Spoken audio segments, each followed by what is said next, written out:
support local entrepreneurs their products and business models, reducing the need for businesses to leave Hawaii to become viable. We offer programming curtailed around value-added businesses, equipment that are unique to Hawaii and typically too expensive for small businesses.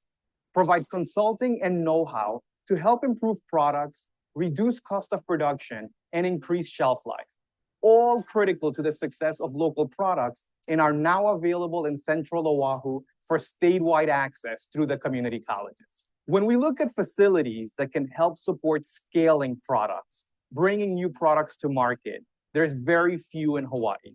Equipment like our hyperbaric chamber that will help stabilize shelf life for products. These are things that our entrepreneurs need so that their products can get into the store, so that their products can make that trip across the ocean. Keeping businesses local, supporting local agriculture, and strengthening local entrepreneurial pipelines are core to the mission of the Wahiawa Value-Added Product Development Center and the community colleges. I would love for you to learn more about what we are doing here by looking at our website and joining us for a tour so that we can continue strengthening Hawaii's local economy through agriculture.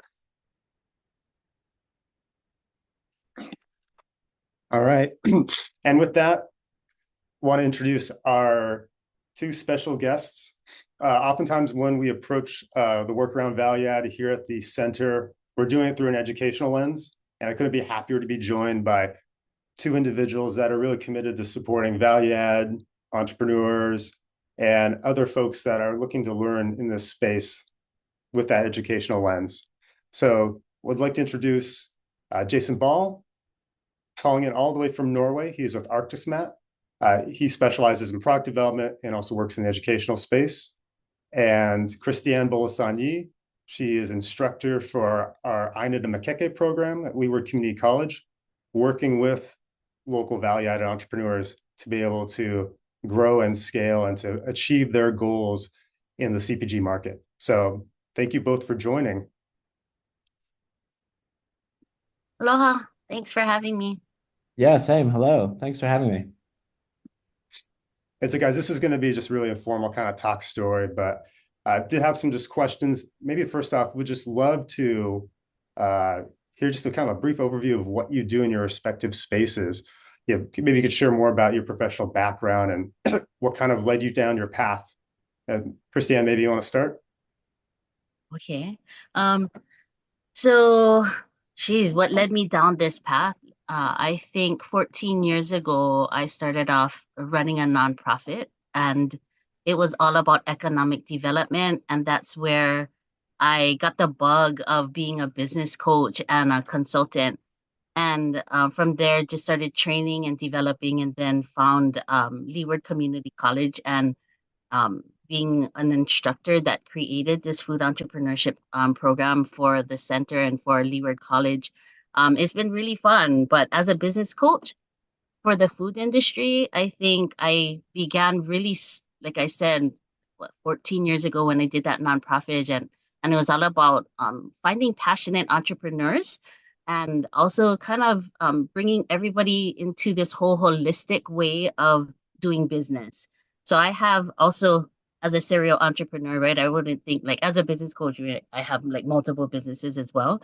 And so having different backgrounds with holistic well-being, nonprofit, community, working at the college in the educational system, with all of those backgrounds, I think I bring so much different ways of coaching, but I realized that the impact that I could have by helping, I think I like to call people heart-centered entrepreneurs, create that authentic, successful business by connecting to themselves and blending that whole modern, ancient wisdom, empowering others to just be themselves and connect by like creating like meaningful and sustainable ventures, and seeing all of my clients grow through the years, both personally and professionally, and knowing that I contributed to their journey, that like makes me happy every day. So being an instructor, being a trainer, being a business coach, being an entrepreneur myself, I think that's where I put it all together and I bring it to the table here, especially for Āina to Mākeke, our 12-week program.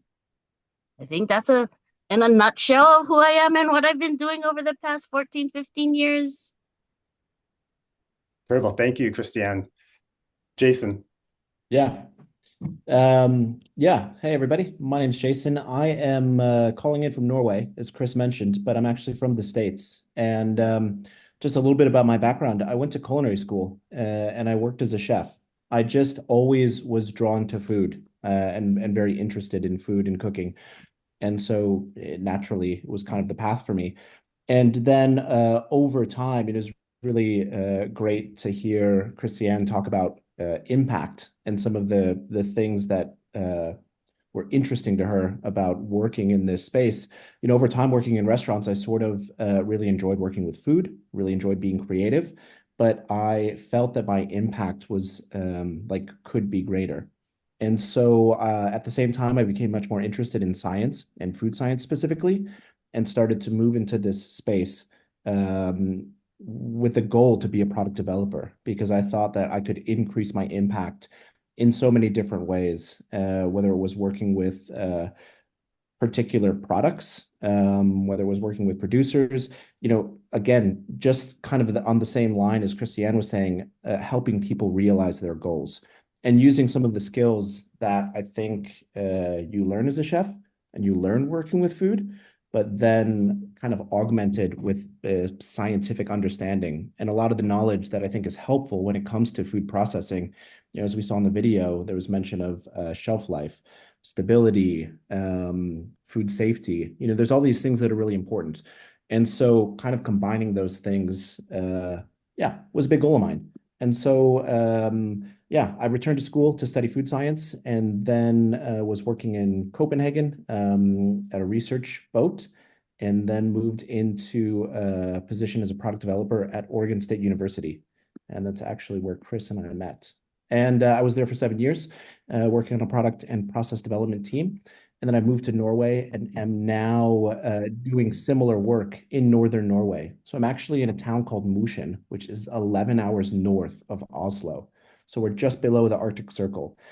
And a lot of the companies and producers we engage with are small to mid-size and often have small scale farms. And so it's been really interesting to not only like learn a new culture, but to work with producers in that context here. Awesome. Thank you, Jason. Jason, follow up. So you mentioned, you know, coming from the culinary space, working in restaurants, where it seems like it's always so trend forward or trend aware. Yeah. With that in mind, and with the work you do in product development, I guess, you know, what are some of the more exciting advancements in the food science side that you've been involved with in recent years? Yeah, yeah. It's so nice to see the video of your center. You have amazing equipment. We have like pretty minimal equipment here. We have a small lab where we have equipment needed for food safety analysis. So we have a water activity meter, we have a pH meter, we have a refractometer, and then we have small processing equipment, more or less relevant to our region. And so in terms of advancements, what I would say broadly is that I think, and you touched on this a bit, talking about trends and consumer sort of awareness. I think just in general, when people go out to eat, when people go shopping, when people sort of think about food, we're much more educated in general than we have been previously. So I think food literacy and scientific literacy has increased. And for me, I think that's actually probably one of the big advancements. And we have, I'm going to put it in the chat here. There's an organization that we collaborate with in Norway called Nofima. It's a food science research institute, and they have really great resources that actually demonstrate new and innovative food processing technologies, but with explanations as to why these are beneficial. And I think this is in part a response, specifically in Norway, we've had some public skepticism about food processing. And so I think that the more information we can share as product developers, as food scientists, you know, the more we can not validate, but the more that we can talk about the positive aspects of these food processing systems and why it could be beneficial to extend the shelf life of a product, for example. I think that's good. I think it's good for us as people that are interested in making and selling food products, and I think it's good for consumers as well. So I would say that that's like really low tech, but I find that to be an advancement in general when I think about this space. Yeah, I mean, it's really interesting. And maybe to kind of flip it to you, Christiane, from that holistic business development side, how has coaching for you with these things in mind kind of evolved over the past few years, especially what you're seeing more on like, digital and remote work? Well, yeah, the landscape of coaching and business in general has definitely evolved, especially because of digital and work environments, I think, remote work environments. Like even in our class, it's a class where everything is all over on Zoom. And look at, we're meeting right now just all over on Zoom. We can be across the ocean in different countries, and that's normal to us now. And I think the global pandemic helped that kind of get along further and quicker. Because I think when I think about how I first started remote working, like Zoom in 2017 is when I think Zoom came out. That's when I started being able to coach globally, like in people in Australia, Japan, even like in the nation, New York, and all that. And so over the years, and after the pandemic, I think that digital work environment started becoming normal. Before it was like, what are we doing? Trying to figure it out. But look, now everyone knows how to just jump on Zoom. We just gotta unmute ourselves to talk. We can see each other wherever we are in the world. So that has definitely shifted, right, over the years. And but I think it's allowed for like a huge flexibility and accessibility for all kinds of information and connecting, right? Look, we're all connecting and it's like at just our fingertips. You just got to open up your cell phone now and just click on a link and here we are. So it doesn't really matter where we are in the world, diverse locations.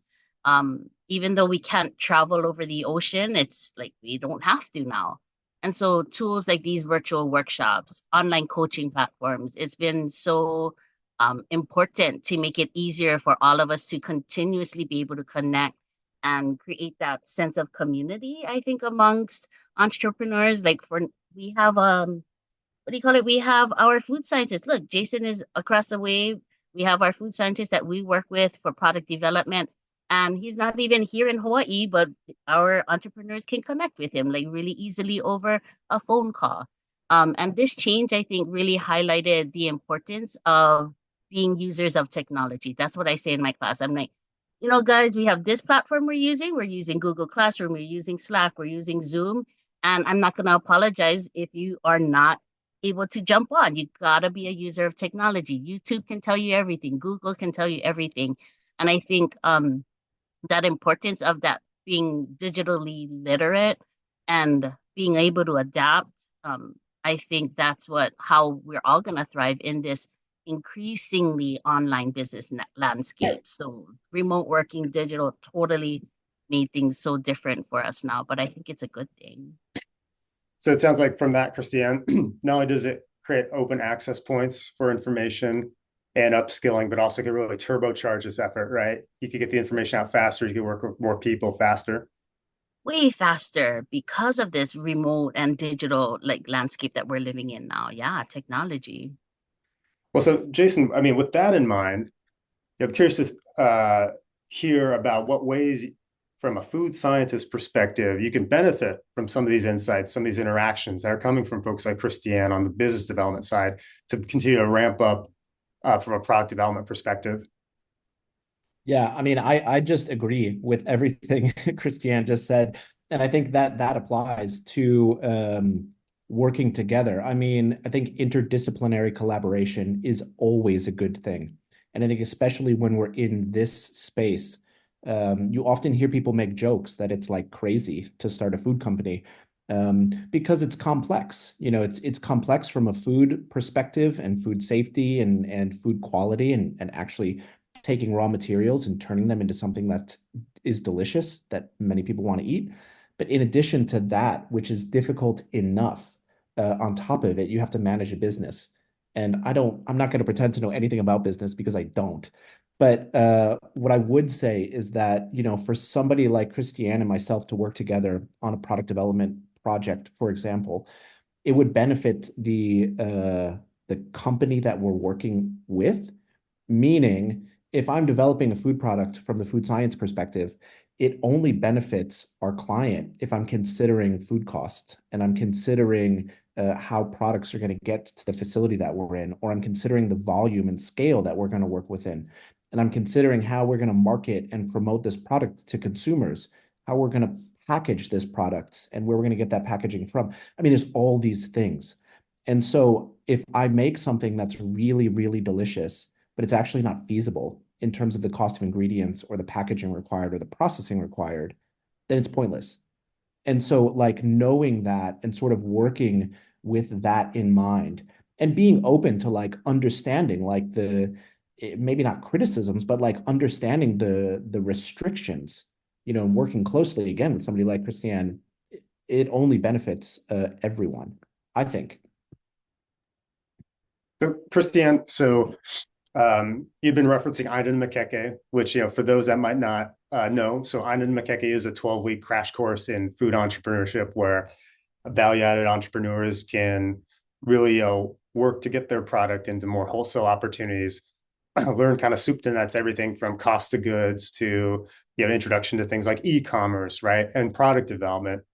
You've done 3 cohorts. You've completed 3 cohorts. You worked with 15 companies in each cohort. You currently just started the 4th cohort, so another 15 companies. So congratulations. From your perspective, Christiane, and I think, the more that we expose Hawaii entrepreneurs to product development and themes about that, what have the results been from your perspective in connecting more local entrepreneurs to more centralized resources around product development? Like, what are you hearing? What's the feedback you're getting? Dude, like, it's really great feedback. I think you guys at the center were really smart with who you brought on as part of that product development team for our entrepreneurs that we've been working with, because all I've seen is just great results in regards to our entrepreneurs feeling really connected to that, or finding the answers to a lot of those food sciencey questions, right? Like that, I would say, like, kind of jump off on what Jason said. Like, he's not gonna go into the whole business thing, but then he is the food scientist. I'm like more the business side, but I'm not gonna go into the food science thing. So I think it's a great connection that we have a product developer that our students can go to now. It's been just a great thing in regards to them being able to get those questions, like with their shelf life, their, like, how do you think packaging for this specific kind of product would work? I've seen people come out of those sessions and they're like, wow, that blew my mind. I have all these resources. Now I know what to do. Now I know what some next steps are going to be in order for me to further scale or even just refine my recipe. So those kinds of things that Porter has provided, or the product development and food science side that has been kind of coming on after the whole program that we've created, I think it's only been a good thing for all of our entrepreneurs to be able to grow and scale their businesses and even get faster to markets because of that kind of coaching that we're getting on the food science side. So I think it's been kind of like a great thing. If you look at all of our results, like you said, we have 3 cohorts. I think our first and our second cohort have really been tapping in. Oh, even at all three cohorts, I think I've seen them all super excited that now they can schedule their time with our product developer and they're like soaking it all in. So I think it's been just a really great thing for all of that food science meets business. It's just a good thing so that people can get into markets and know what the next steps as a food entrepreneur, what they should be doing next. Awesome. I want to talk a little bit about innovation and trends. Jason, just from a top level view, what current trends are you seeing in food science that you believe will have some of the biggest impact in the food industry in the next 5 years? Yeah. All right. How much time do we have? I'm going to start plopping some links into the chat, but I would say, and I'll expand on these sort of as we go through the list. I think, and I think there's overlap from year to year with food trends overall. So I'll say that. But I think that sustainability is huge. I'm sure it's a big trend in the US. It certainly is a big trend here in Nordic countries and also throughout Europe. And when I say that, I mean many different things. And I think that one big way is sustainability in terms of the ingredients that you're using in the products that you're developing, sustainability of your business model. And again, maybe that means where your packaging is coming from, how you're getting the product to consumers, different things like that. An example that we have that I think is quite interesting is a company in Copenhagen that is making pasta from wasted bread. So upcycling is something that I would say could be its own trend, but I think falls into this same category. Another thing that I think is really important is storytelling. And I would say storytelling for me means taking sharing your story and bringing something that might be lesser known in the public into the spotlight. This could be traditional and indigenous knowledge for ingredients and specifically, or for ingredient processing. Yeah, and I would say transparency is a really big trend. And I don't just mean transparency in the way that you're working, in the way that you're running your business and how you're operating, but also transparency, again, for example, with regards to the products that you're sourcing. I've just put into the chat again, a company called Neptune. They make fish jerky, but you can actually scan a bag that you buy, or you can enter a code from the bag that you buy and see exactly where the fish that you are eating came from. So that's like extreme traceability to give, again, you're just giving more information to the consumer. So I think that is a big trend, but also just smart, good business. I also think that new and innovative packaging is another big trend. And here's a company that I think is super cool called Sway. They're actually using seaweed more or less as a plastic replacer. And so I think there's a lot of applications there. But, a lot of these things, and some of these things might be expensive, So for example, for a small scale startup, using Sway materials to package your food product could potentially not be feasible at this point in time. But I think eventually these things will scale, or there's another viable option. I use a lot of these different links and ideas more or less as inspiration, because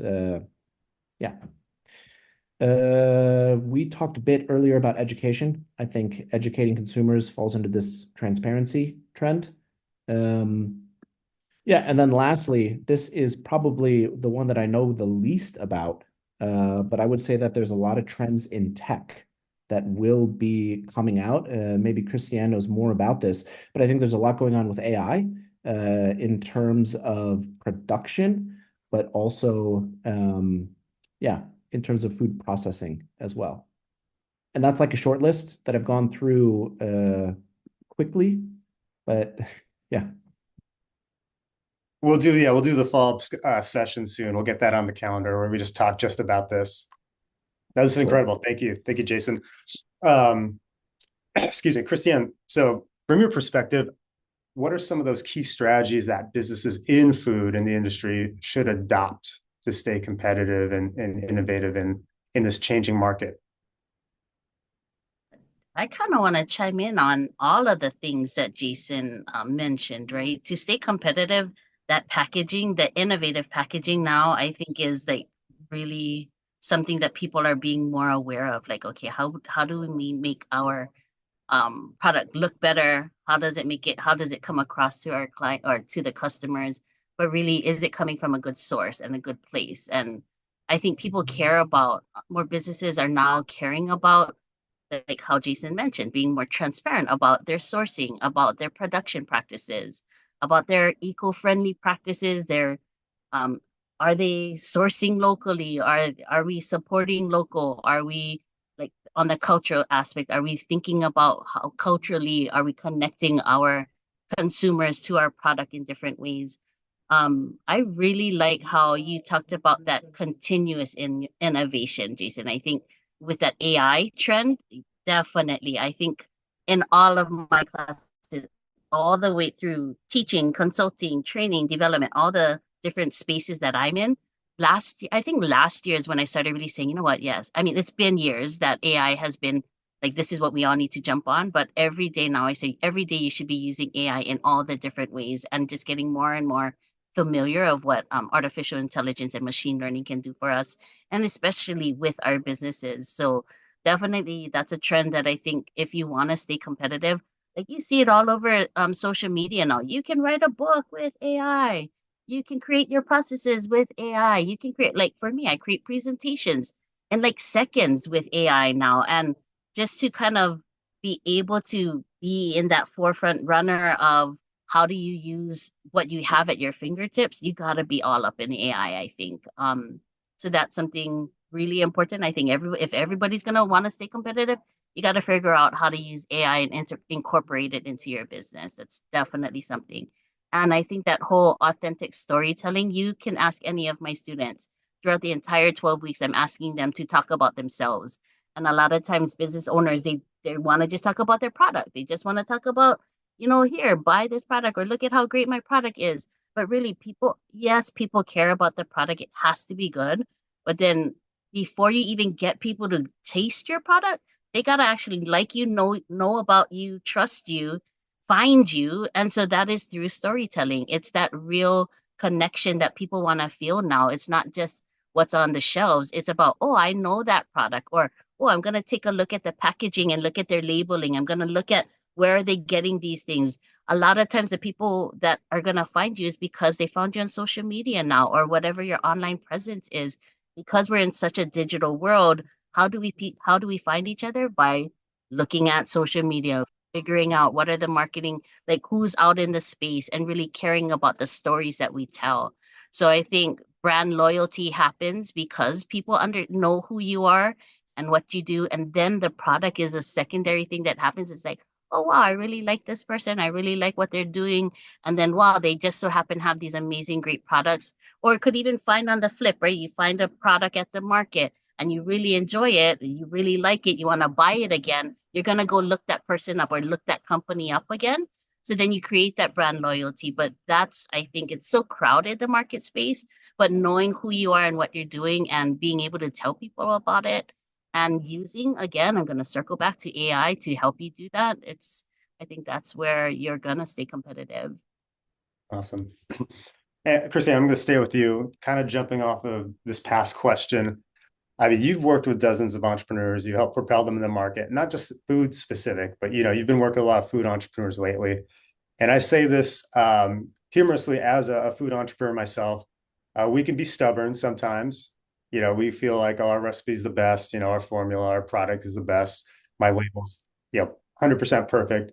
What have been some of the more effective coaching techniques for you that you found really beneficial in helping leaders in the food space, helping food entrepreneurs? I think it's kind of a funny question because really, if you think about it, you know how you say, all about your food, your recipe is the best, and you think that way. I'm like, yeah, own that. Own that all in. Be all in on yourself. Be all in on your product. Who cares about if it's not the best recipe? If you think it's the best recipe, right on. Go all in on that.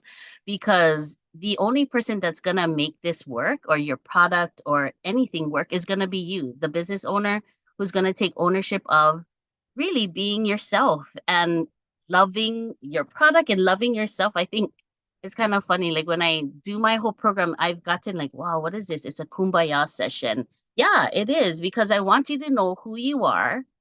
Because if you own that to the most and you like love yourself and love your products, other people are going to see that. And then in turn, they're going to love your product and love you as well. So I think that's in jest that I'm like, oh, love yourself and all that. But yeah, go all in on yourself, go all in on your products. And my coaching is always all about that. Like, what makes you happy? And how are you going to make sure that people know that what is making you happy kind of shines through? And if it's your product, if it's your business, people are going to feel that from you. I'm more about that touchy-feely side. So, but I've seen so much progress when people start not having to validate themselves really, but just kind of own who they are and Not worry about everybody else, but just worry about what they're doing and just do them. Just do I you. would I would second that. I think there's nothing worse than a watered down version of something that you wanted to do but changed because of some sort of like perception that it might be better. I think this belief in yourself is like really strong and necessary because nobody like it's a realization I think when you're starting a food business that you have to just understand nobody cares about what you're doing as much as you. And so like, and I think that carries through the entire process, meaning you have to stay on your toes because if you start working with a co-packer, you can't just assume like, oh, well, they have my recipe and they're going to do a good job. You know, I think at every stage you have to be your like main champion. Agree. Totally agree. So, Jason, I had a question around collaboration in your space. How do you foster collaboration and innovation within your teams? And also on the student level, because over the years you've worked with different college and early college students, right? Mhm. Uh, okay, first of all, I just love collaboration. I think probably the most important part of this, and I guess when I say that, what I mean is having so many different perspectives come to the table and put ideas out there, I think is incredibly important and beneficial for everyone. And so when it comes to fostering collaboration, I think it is critical to create an environment that makes everyone feel safe in that space. And that is, I mean, safe in so many different ways because for like real innovation and creativity to happen, there has to be failure, there has to be mistakes, there have to be dumb ideas that come out and are said, there have to be good ideas. You know, all of this is going to happen. And when I say dumb ideas, there is no such thing, but you know what I mean. You know, you have to be comfortable to say things that might not be fully thought through because those could lead to the idea that is great. Meaning it's just about sort of like making it so everybody kind of has this shared goal. And you don't ever, I never try to create a situation where somebody feels minimized or that their opinion or idea or taste, you know, if everybody's tasting something and somebody goes, oh, well, this is a bit salty, you know, I would never say, you're crazy. That's not true. You know, I think everything must be taken together. And so I think that that's one way that I do this. The second way that I do this is we've talked a lot about sort of interdisciplinary collaborations. Bringing people with different backgrounds and perspectives to the table as well is important. If I'm making a food product and I have a panel of tasters and they're 10 middle-aged men from you know, Midwest of the US, it's not going to give me maybe information that is super helpful. I think like diversifying those that are in your group give different perspectives, which lead to more creativity. And so I think that that's really important. Um, yeah, All those are right, thank probably you. like the top things. Thank you. Um, Can I chime in a little bit on that one? I do appreciate that process of or that perspective of diversity and inclusion, right? Because I think that's what another thing we got to talk about that's forefront in all of the way that we got to kind of work in the world now. And so how you said you can't just bring 10 of the same kind of people to the table and expect to have like really great feedback. You're gonna have more feedback when you have diverse thought processes, when you have people coming from different intersections, different cultural backgrounds to give you feedback on your product, give you feedback on your business, or just being around or being surrounded by different people will lead to different outcomes, right? Just giving you different perspective.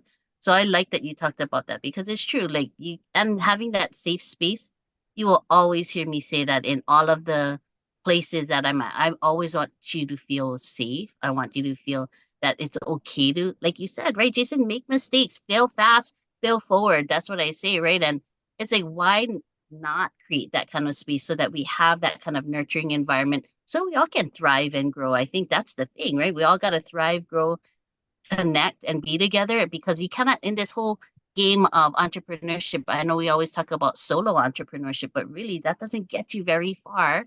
It's the Mm. network and it's the connections and the resources that really help to propel you forward in your business and in life in general. So just wanted to chime in. Sorry, Chris, I know I And I interrupted. would also say, just on top of that as well, and overall, I think two things that I think about often when I'm working collaboratively are, one, I approach everything with curiosity and not judgment.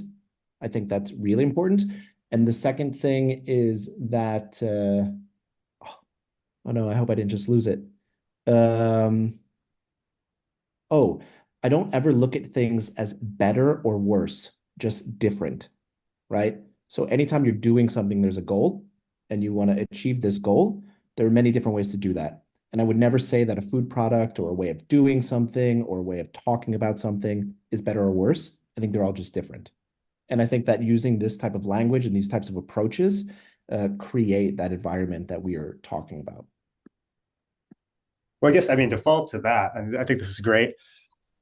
From both your perspectives and your opinions, how can we continue to cultivate that community? How can we continue to step out of our silos, especially as we talk about propelling more in the value-added entrepreneur space here in Hawaii? What can be done? I'm kicking this out, to the audience. How can we all be stewards of that?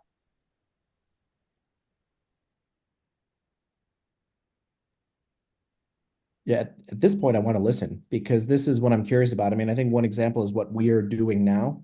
I was so happy to get a call from Chris to ask to become and participate in something like this, but I'm so curious to hear what else we can do. Christiane, do you have anything to add to that? Because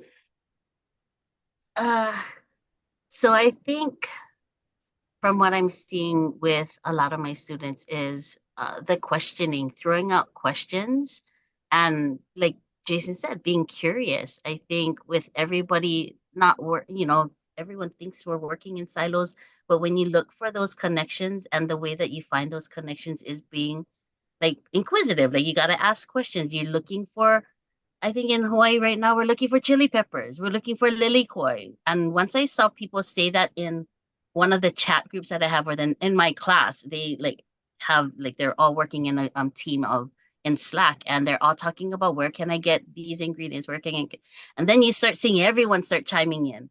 So I think there has to be like a common ground, right, that people start off with, and that's where those questions come in, or when the reach out and asking for support happens, that's when everyone starts wanting to chime in nowadays. I think everybody wants to help. We all want to be helpful or be of adding value.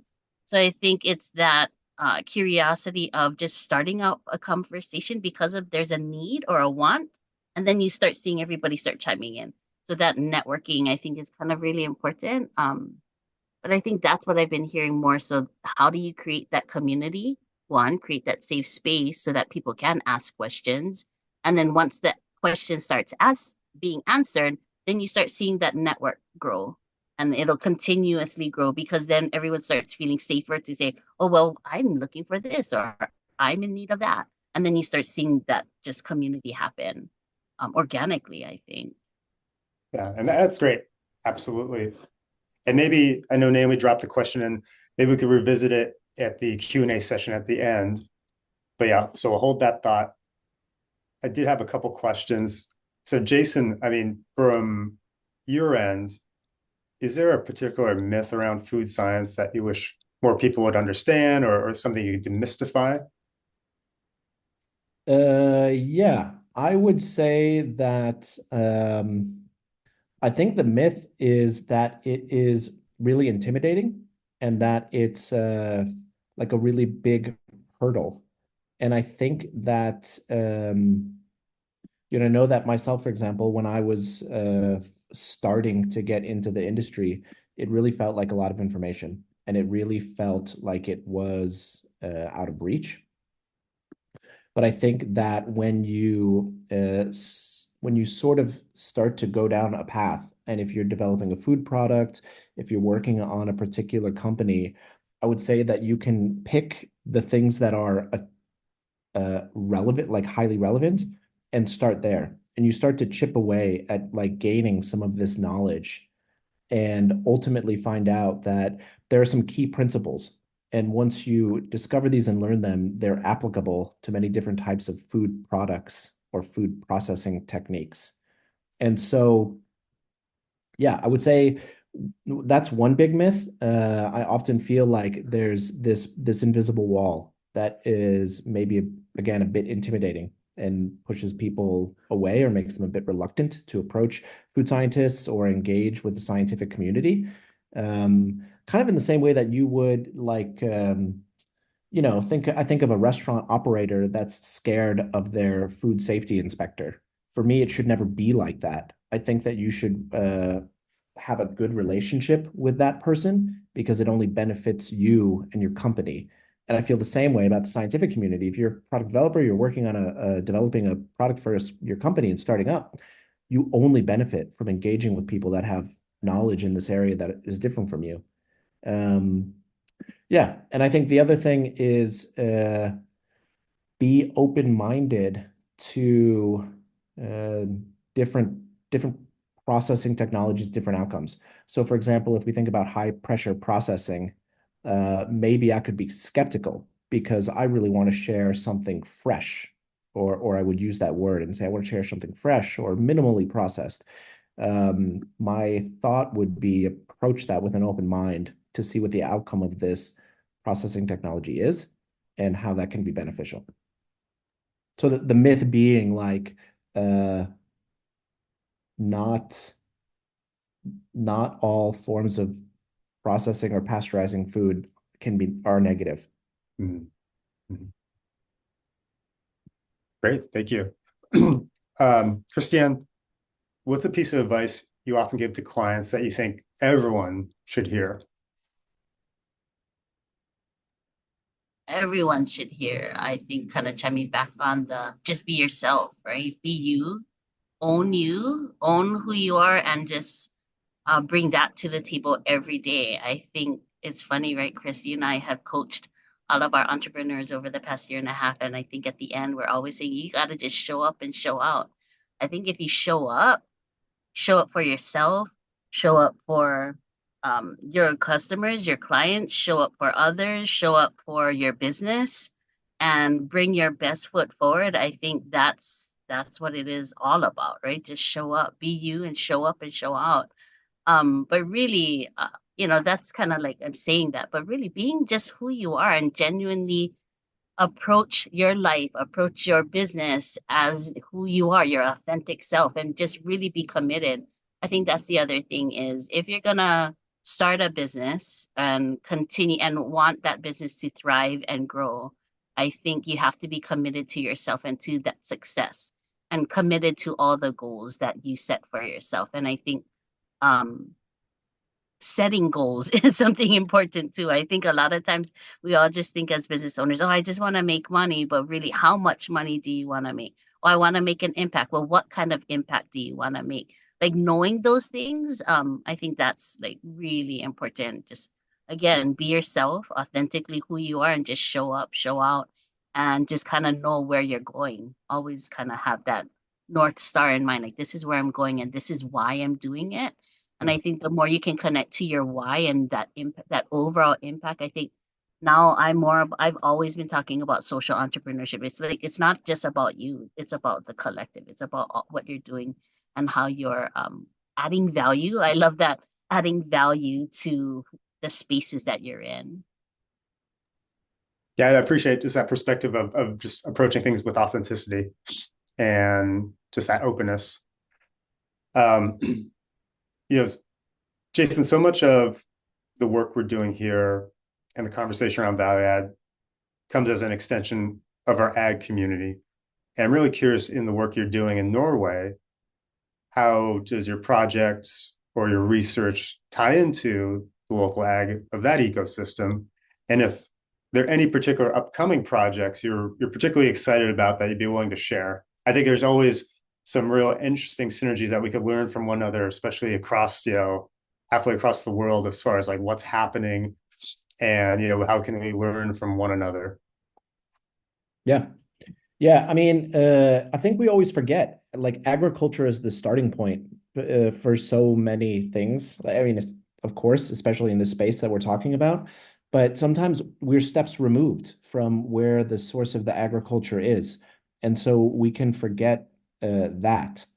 And so, like on that note, what I would say is two things. One is I'm a product developer and researcher for organization here, but I also have a small teaching appointment.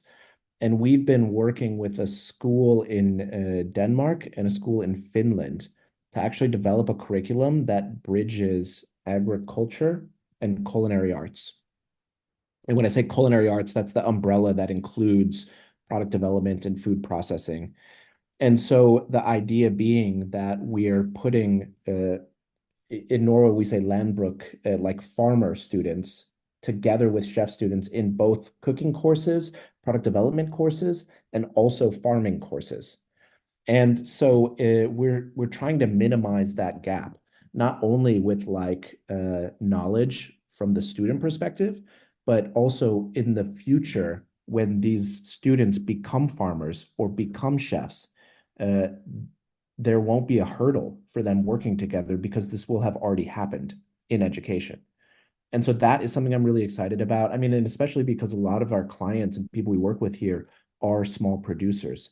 And so also in Norway, Norway is an interesting place, and it's not like we have Amazon or like other delivery systems that get food to people or other products to people in certain ways. So we have all of these small producers that sell direct to consumers.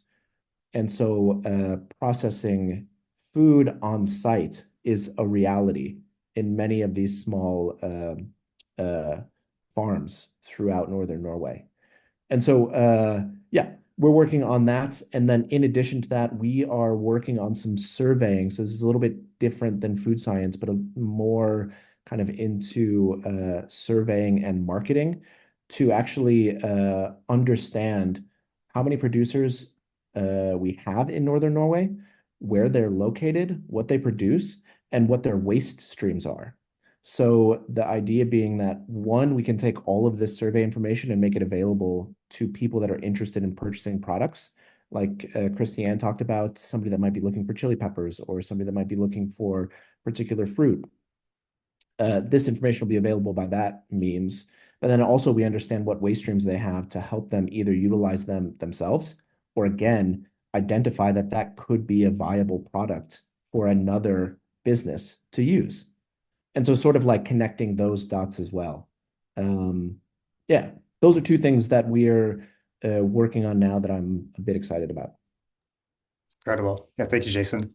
I'm going to be mindful of time because I want to save a few minutes for Q&A, but I think just in closing, a question for you both. What advice would you give young professionals aspiring to enter your respective fields, whether it's food science or food entrepreneurship?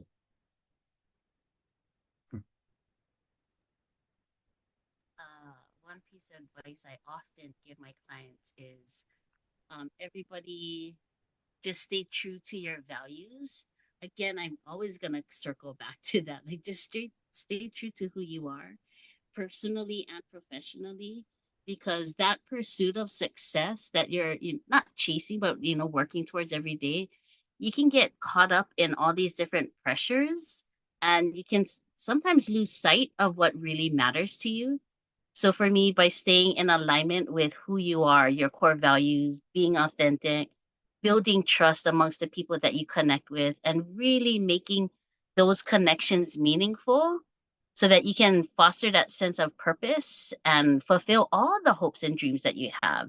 And so for me, this approach not only helps that achieve that sustainable success, but also brings you that sense of satisfaction and happiness and joy in the journey. So I think, yeah, just stay true to who you are and just always remember that. And in jest, something I've also learned is that life is not that serious, right? It's really about how you want to feel about life and what you're going to bring to the table. Awesome. Thank you, Christiane. Jason? How do I follow that? I mean, I agree with everything that you just said. And I think I would just say, just do it. I mean, if there is something that you're interested in pursuing and you want to get into food science, you want to get into product development, you want to continue developing your product, I think I would say just do it and be really stubborn and persistent. And I would also say that, and I think this just applies to anything, is you get out what you put in. And so I would say have minimal expectations about what others should do for you. And I think things can happen really collaboratively, but still, I think it will take a lot of effort. And so I would say kind of keep sight of that end goal and just stay on the path. And I think for me, I've talked to a lot of people, either as chefs or working in the food industry or as food product developers. I think we're lucky, like we love our jobs, and I think it's a really good industry to be in. I think that everybody, it's rare that I find someone that works in the food industry that isn't a nice, kind person that gives to the community, that is really positive. So I think we're like in a good group, I guess. It's the way that I would close that out. Thanks, Jason. I appreciate just how you both approach it from that, strong foundation, creating that strong foundation centered around values or humanity. Right? I think that's really important. I think we can't lose sight of that. So thank you both for being on this call. And with that, we have a few minutes left. Just kind of wanted to turn it to the audience if there are any questions for Jason or Christiane. And yeah, feel free to raise a hand or just throw it out there. I could start by saying that I've shared some resources with Chris and his team that I think are relevant when it comes to food processing, food product development, food safety. Yeah.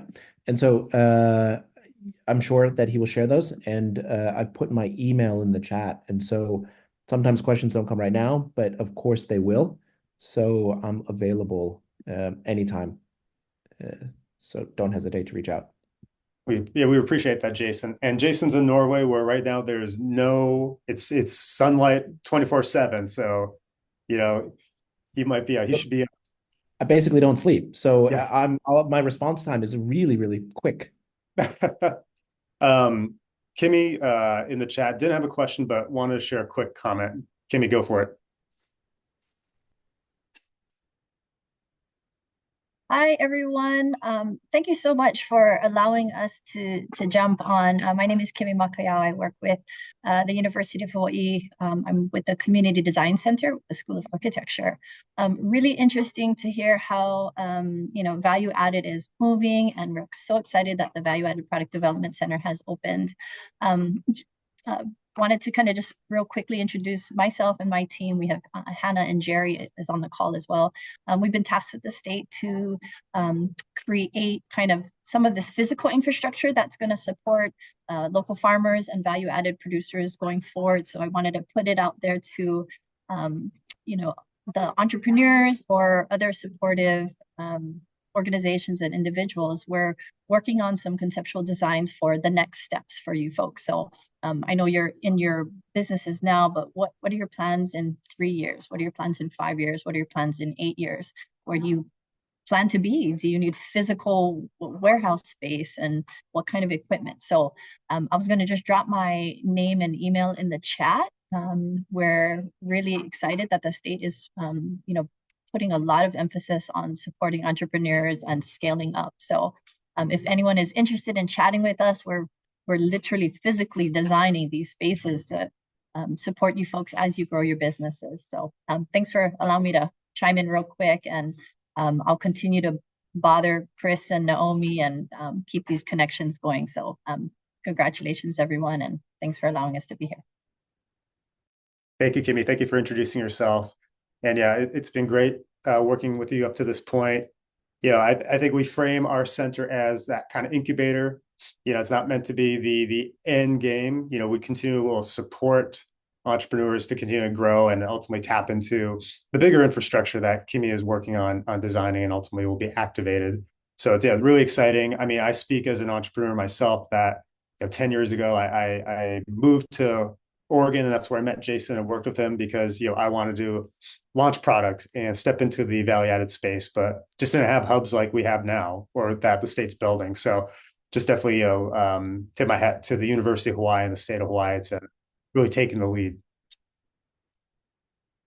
And then I know we're on time, but I also wanted to call out, I did notice a couple folks from OER, Office of Economic Revitalizations, in the call today. They're doing incredible work, convening folks and just, being able to connect. They have an incredible resource connector. They have boots on the ground, folks like Glenn Kosuge, who is part of, or we're part of his kind of area. So they're doing incredible work working with entrepreneurs and connecting these orgs. So the work truly is collaborative and not recreative. I don't know if Glenn, Alyssa, I don't know if anyone wants to share a little bit about what you guys do. Sure. Glenn, I can, or Glenn, you can share a little bit about what you do too. I can talk about OBC general, and Glenn, you can maybe share a little what you do. So OBC, Oahu Business Connector, is the city's newest program to support small business development and growth. It features a website where you can search for all different types of resources by industry, by stage of business, by location. So we are super happy to have Wahiawa Value Added Product Development Center as one of our listed resources. But then we also have our outreach team. And as mentioned, Glenn is our longest standing member of our outreach team. So Glenn can go ahead and talk a little bit about what he does. Yes. So what I do is basically outreach. Basically, my districts are in Wahiawa, North Shore, and Central Oahu. But, we try to reach out to farmers or, restaurants who has a dream of producing their own products that, they might be able to tap into the Wahiawa Value Added Product Center and their facility and their knowledge. And hopefully it'll help more businesses. And I think in the long run, hopefully we could be more sustainable by like what Jason's mentioned, that there's the pasta company that use wasted bread. We're recycling our fruit products, which is, a next step to be sustainable. And just like what Pony does with her vinegar too, the wasted food products that, the fruits and vegetables that the farmers have, she uses to produce vinegar. So it's a nice round circle. Thank you both. And thank you for dropping the link in there.